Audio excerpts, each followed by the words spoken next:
अगला प्रश्न यह है कि उपराष्ट्रपति का जो उम्मीदवार हैं, यदि उनको कुल मतों का कितने मत अगर प्राप्त नहीं होते हैं तो उनकी जमानत राशि जब्त हो जाती है। उपराष्ट्रपति के उम्मीदवार को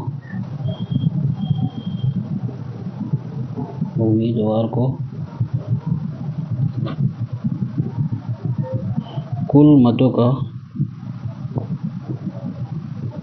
कितना मत प्राप्त नहीं होने पर जमानत जब्त हो जाती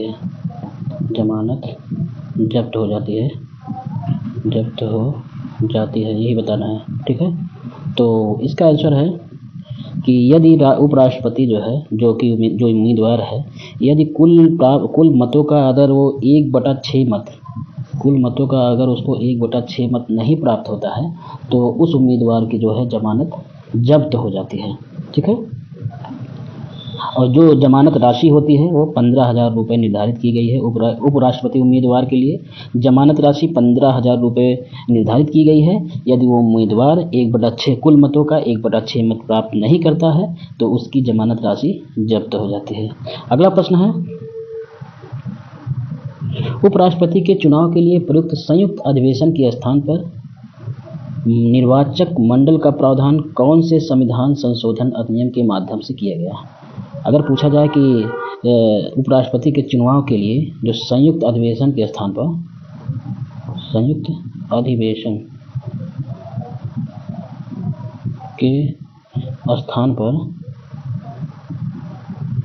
निर्वाचक मंडल का प्रावधान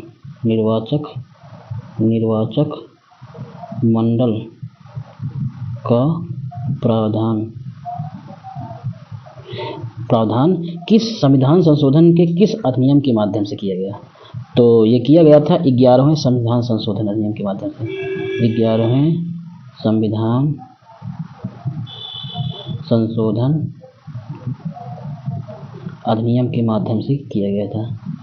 11वें संविधान संशोधन अधिनियम के माध्यम से किया गया था। अब अगला प्रश्न है, भारत में उपराष्ट्रपति के निर्वाचन में संबंधित विवाद कौन तय करता है?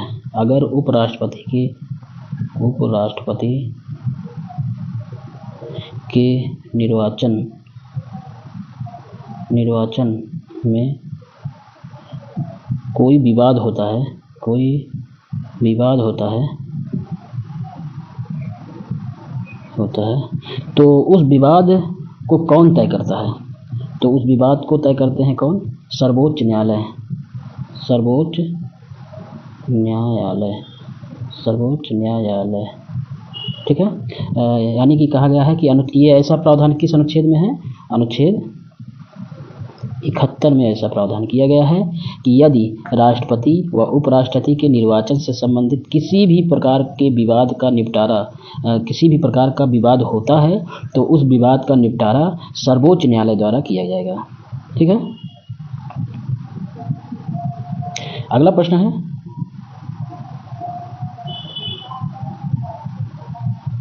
किस संविधान संशोधन अधिनियम के द्वारा केंद्र में मंत्रिपरिषद के आकार को परिसीमित किया गया? केंद्र में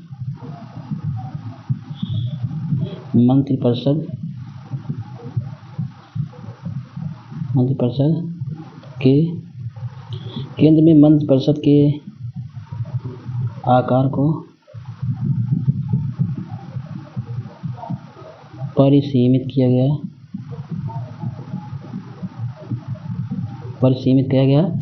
किस संविधान संशोधन अधिनियम के द्वारा?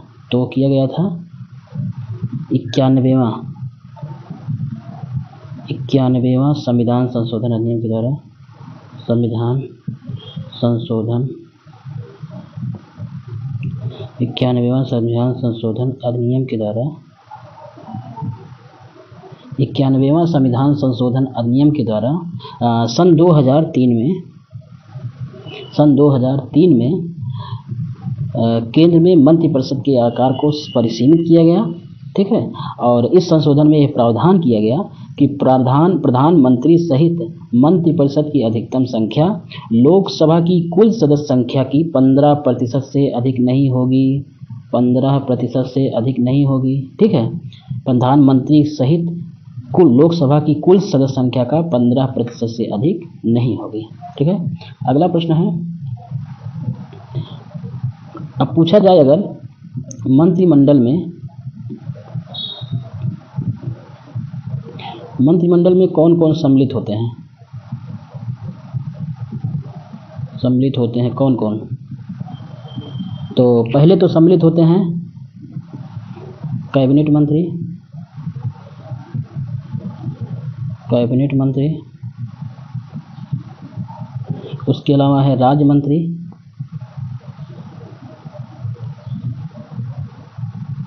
और तीसरा है उप मंत्री।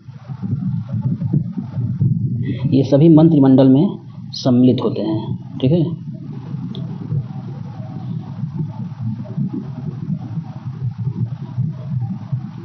अगला प्रश्न है,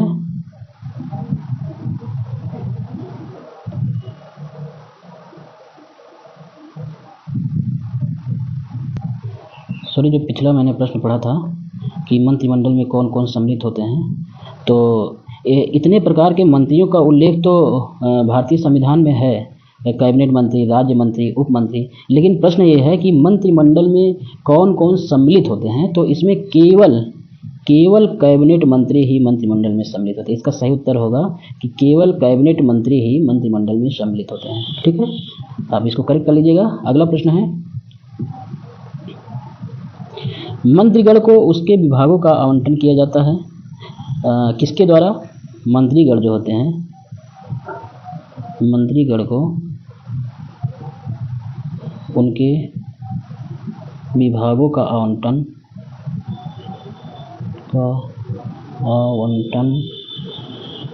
किनके द्वारा किया जाता है? किनके द्वारा किया जाता है? तो इसका सही उत्तर है प्रधानमंत्री द्वारा किया जाता है। प्रधानमंत्री द्वारा किया जाता है। प्रधानमंत्री द्वारा अनुच्छेद 75 के तहत प्रधानमंत्री द्वारा अनुच्छेद 75 के तहत प्रधानमंत्री की सलाह पर अन्य मंत्रियों की नियुक्ति राष्ट्रपति करता भी है, तथा प्रधानमंत्री द्वारा ही मंत्रिगणों को उनके विभागों का बंटवारा किया जाता है, ठीक है, अनुच्छेद 75 के अंतर्गत। अगला प्रश्न है, अगला प्रश्न ये है कि कोई भी व्यक्ति कितने समय तक बिना संसद का सदस्य रहे मंत्री का पद धारण कर सकता है? ये महत्वपूर्ण प्रश्न है।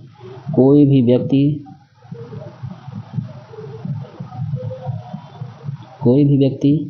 कितने समय तक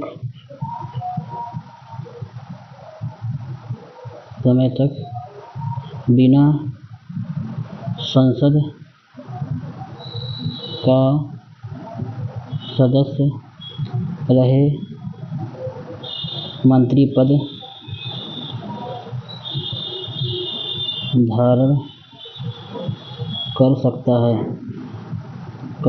है। तो इसमें यही बताना है, कोई व्यक्ति है उसको मंत्री बना दिया गया, लेकिन वो लोकसभा अथवा राज्यसभा दोनों में से किसी भी सभा का सदस्य नहीं है, तो कितने समय तक मंत्री बना रह सकता है?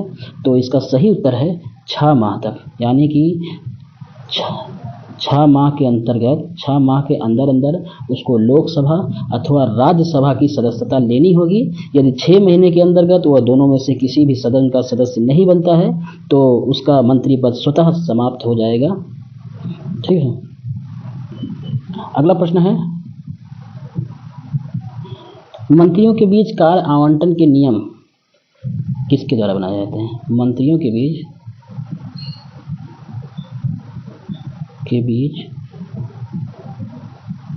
कार्य आवंटन का नियम। मंत्रियों के बीच कार्य आवंटन का नियम किसके द्वारा बनाया जाता है? तो बनाया जाता है राष्ट्रपति द्वारा। किसके द्वारा? राष्ट्रपति द्वारा मंत्रियों के बीच कार्य आवंटन का नियम बनाया जाता है, और ऐसा अनुच्छेद 77 में उल्लिखित है। ऐसा अनुच्छेद 77 में उल्लिखित है कि राष्ट्रपति द्वारा मंत्रियों के बीच कार्य आवंटन का नियम बनाया जाएगा। ठीक है, अगला प्रश्न है, बिना किसी अनुमति के कोई संसद का सदस्य है, वो अगर कितना दिन अगर वो संसद में अनुपस्थित रहे तो उसको अयोग्य घोषित किया जा सकता है। यदि कोई मंत्री है, यदि वो संसद में कितना दिनों तक यदि वो अनुपस्थित रहता है तो उसको अयोग्य घोषित किया जा सकता है। तो उसके दिनों की संख्या है 60 दिन। 60 दिन। यदि कोई मंत्री है या सांसद है, अनुच्छेद 101 में ऐसा कहा गया है, यदि कोई मंत्री हो या जो मंत्री ना भी हो, संसद का सदस्य है अगर, तो यदि वो 60 दिनों तक लगातार बिना बताए संसद से अनुपस्थित रहता है तो उसे अयोग्य घोषित किया जा सकता है, ऐसा अनुच्छेद 101 में कहा गया है। ठीक है, इस प्रकार से आज के प्रश्नों की श्रृंखला समाप्त होती है। अब मिलते हैं इसी प्रकार अगले प्रश्नों की सीरीज में, तब तक के लिए जय हिंद, जय भारत।